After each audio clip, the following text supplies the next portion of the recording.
السؤال هنا ازاي امحي الكرش بتاعي. اول نقطه هنتكلم فيها في ازاي اقضي على الكرش اللي مضايقني بقاله سنين. اول واهم واكتر نقطه مهمه لان هي مبنيه على اساس علمي وهي التغذيه.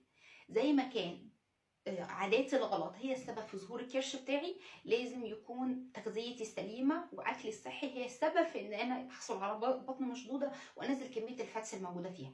بس ده التغذيه بتختلف من شخص لشخص، بتختلف على حسب طبيعه شغلك، على حسب حالتك الصحيه، على حسب سنك، على حسب وزنك، على حسب تحاليلك، على حسب الانبادي بتاعك ونسبه الفاتس والعضلات في جسمك قد ايه، نسبه الميه قد ايه. فكل واحد بيكون ليه طريق في اكله اكل صحي لانه بيكون محسوب بالسعرات. يبقى اول حاجه التغذيه عن طريق حساب السعرات الحراريه. طيب احسب السعرات الحراريه ازاي؟ ده هنتكلم عنه في فيديو خاص خالص لانه موضوع طويل جدا وليه طرق كتيره جدا، مش عايزه ادخل في اكتر من موضوع. هنتكلم ازاي احسب السعرات الحراريه بس في المجمل. الناس اللي بتعرف تحسب سعراتها، انا سيد جسمك بيكون محتاج 2000 كالوري علشان تقدر تمارس حياتك الطبيعيه.